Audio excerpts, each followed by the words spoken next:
የገባችሁ ላይክ በማድረግ ሌሎችን ወዳጆቻችንን ጋብዟቸው። ላይክ የሚለውን በመጫን ማለት ነው። እናንተ ስትጫኑ እነሱ ኖቲፊኬሽኑን ይመለከቱታል፣ ይገባሉ ማለት ነው። አልጎሪዝሙ ያሳያቸዋል። ስለዚህ ላይክ ማድረግ አትርሱ ተመልካቾቻችን።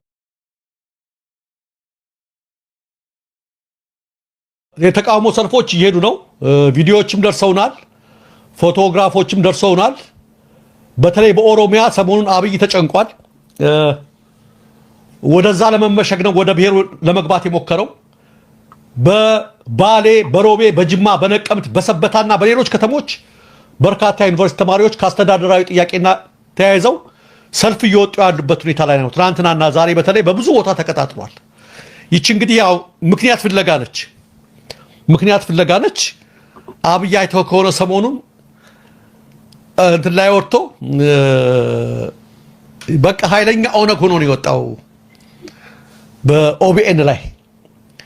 ኦሮሞ ከኢትዮጵያ ይበልጣል፣ አክሱም የኛ ነው፣ ኤርትራ የኛ ነው ምናምን የሚል የፖለቲካ የሆነ ፕሮቮክ የሚያደርጉ ዝም ብሎ ይሄን ጥያቄ መመለስ ስላልቻለ ማለት ነው። አያችሁ፣ ስላጣበቀው እንደ ሳንዱች ህዝቡም ከታች ተቃውሞ ስለበዛበት የሌለ ነገር ሄዶ አሁን እንደርስበታለን ሁሉ ለምክክር ኮሚሽን ሁሉ መልእክት ማስተላለፉ እንደርሰንበታል። የሌለ በቃ ፊንፊኔ አንተ ነው፣ እገሌ አንተ ነው፣ እንደዚህ አንተ ነው የሚል ነገር ላይ ተጠምዷል ሰሞኑ። ምክንያቱም ወደ ስልጣን ያመጣውን ኃይል ካዳ አብይ። ያን ኃይል ክዶ ጦርነት አወጀበት። ከማናቸውም ጋር ሳይሆን ተንሳፎ ነው የቀረው። አይዞ ሲለው የነበረው ሜን ያኔ በልበል ምታ ሲለው የነበረው ኃይል አሁን ባዶ ቀርቷል። ስለዚህ ከሰሞኑ አይተው ከሆነ ምንም ስላላዋጣው ሂዶ እስከ ህንድ ውቅያኖስ እስከ ምናምን የሚል ለህዝቡ አንድ ዳቦ ሊሆን የማይችል ለህዝቡ ምንም ረብ የሌለው ነገር ለማድረግ እያደረገ ያለው። ለምንድን ነው ይሄን እያደረገ ያለው? አብይ ተቃውሞ መጥቶበታል። የልማት ጥያቄ መመለስ አልቻለም። ዝም ብሎ ሄዶ ፎክረ እንጂ ቅድም እንዳልኩ ከነ አዲሱ አረጋና ከነ ሽመልስ አብዲሳ ከነ አብይ ዘመዶች ውጭ የኦሮሞ ህዝብ አልተጠቀመም። የተጠቀመው ካድሬውና የነሱ ዘመድ ነው የተጠቀመው። የኦሮሞ ህዝብ ብዙ ሚሊዮን ነው፣ አገር የሚያህል ህዝብ ነው። በሺህ የሚቆጠሩ ካድሬዎች ስለዘረፉና ሚዲያ ላይ ስለተንጫጩ የኦሮሞ ህዝብ ተጠቅመዋል። ተረኛ ነው ብለን እኛ እነሱ በቀደዱልን ቦይ አንፈስ። ከአብይ በኋላ ያለችውን ኢትዮጵያ የምንመለከት ነን። የጥንቷን ኢትዮጵያ የምንመለከት ነን። ሁሉም ያልፋል። የማያልፈው ህዝብና ሀገር ነው። አብረን መኖራችን ይቀጥላል። ስለዚህ እና አብይ በሚሰሩት በደል ስህተት ምክንያት የኦሮሞ ህዝብ የሚፈርጅ የለም። ይህ እንዲሆን የሚፈልጉ እነሱ ያሰማራቸው በሚዲያው ላይ ውርውር የሚሉ አሉ፣ እነሱም አሉ። ህዝቡ ግን የልማት ጥያቄ አልተመለሰም። ነፃነት ራበኝ፣ ልጆቼ በግዳጅ እየታፈሱ እየተገደሉ ነው። ቅድም አይተዋል፣ እያባረረ ነው ሚኒሻ ጋር ህዝቡ። ወላጆች ሚኒሻ ጋር እየተፋጠጡ ነው፣ እየተደበደብን ነው። ለዚህ እስከ ቀይ ባህር ነው ድንበር የሚል መልስ ሊሆን አይችልም። ለዚህ ጥያቄ ፊንፊኔ አንተ ናት የሚል መልስ ሊሆን አይችልም። አንድ ዳቦ አይሆንማ። ነገር ግን ይሄን ነገር ለማጦዝ ሰሞኑን እንደርስበታለን። በጣም እየተንትን እያሉ ነው ያሉት። ለምን ዳይቨርት ለማድረግ ነው። የህዝብን ጥያቄ መመለስ አልተቻለማ። ስለዚህ ይሄን ዳይቨርት ለማድረግ ሌላ ነገር እየቆሰቆሱ ነው ያሉት። በተለይ ይሄ የተማሪዎች አመፅ ትናንት 1 እና 2 ካምፓስ ነበረ። ዛሬ ወደ 7 እና 8 ካምፓስ ነው የተዳረሰው። ተባብሶ ሊቀጥል ይችላል የሚል ነገር አለ። አጣብቂኝ ውስጥ ገብተዋል አብይ አህመድ።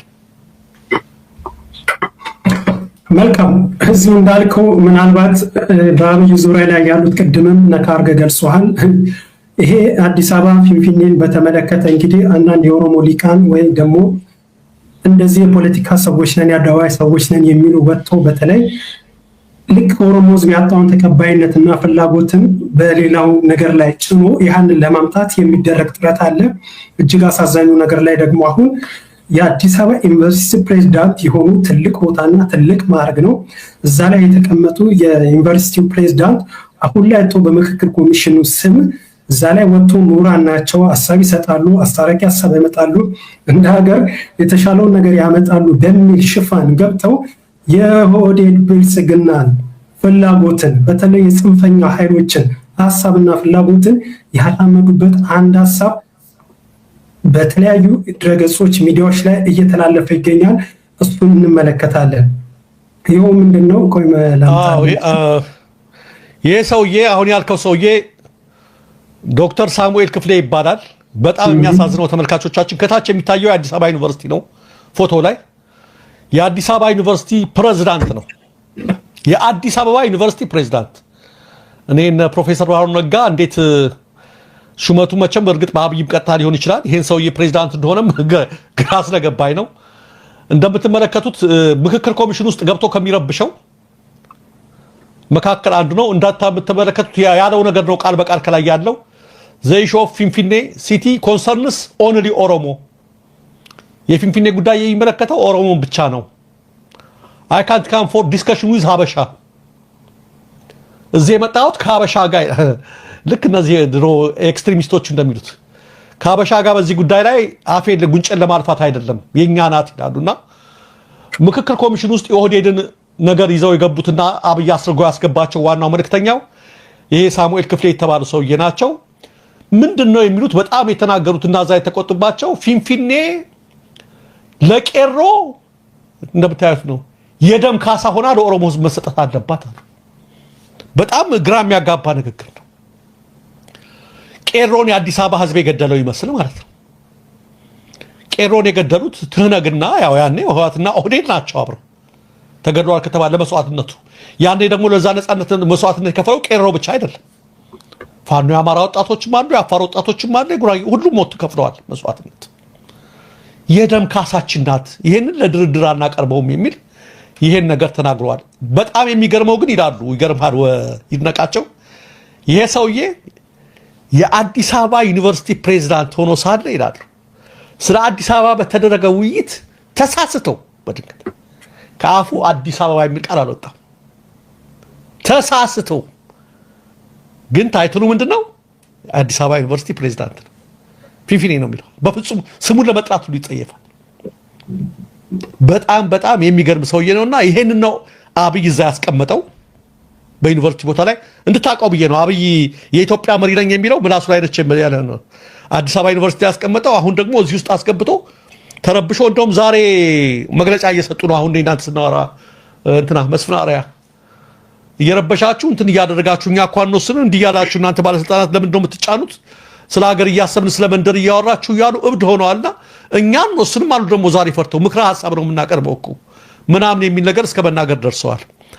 ኤኒዌይ እሱ ብቻ አይደለም ሰሞኑን ይሄን እያደረጉ ያሉት ጸጋዬ አራርሳ የሚባል ሰውዬ በጣም የሚገርመኝ አንዴ ተጻፈው አለ መጀመሪያ የተናገረውን ነገር እስኪ አስደምጠን ይድነቃቸው። ተፈርሳለች ዝም ብለን አናይም። ሰራዊቱም ከጫካ በከተማው ላይ አደጋ ሊያደርስ ይችላል።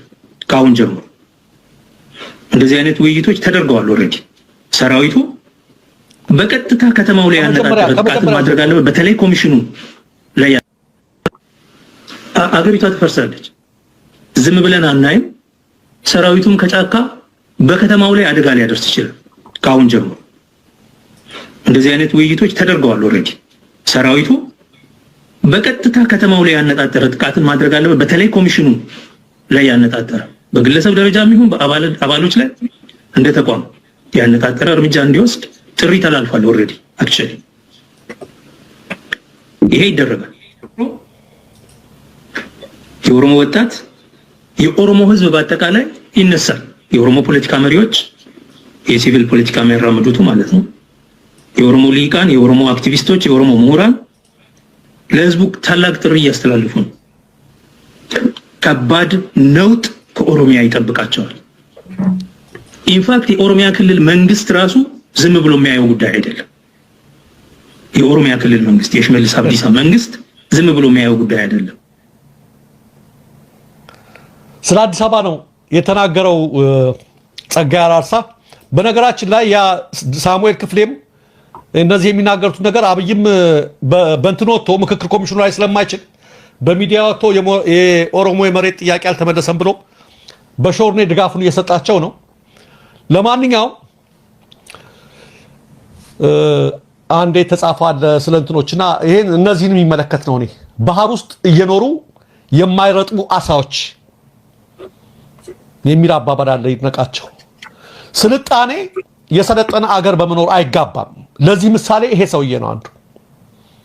በአሁኑ ሰዓት ላይ ይሄ አገዛዝ እንደ አገር ኢትዮጵያ አጠቃላይ ምን አጣብቂኝ ውስጥ እንደገባችና ኢትዮጵያን ለመታደግ ኢትዮጵያን ኃይሎች ቢያንስ ስትራቴጂካል አሊያንስ ለመፍጠር የተለያየ ጥረት እናደርጋለን እያሉ ባሉበት ሁኔታ ላይ መጥቶ እንደዚህ ወይ ማን በጣም የሚያሳዝነው ለምን ተታቀልኝ ሰዎች ራሳቸውን የህዝብ ወኪል አድርገው ማቅረባቸው ብቻ ነው የሚገርመኝ ይነቃቸው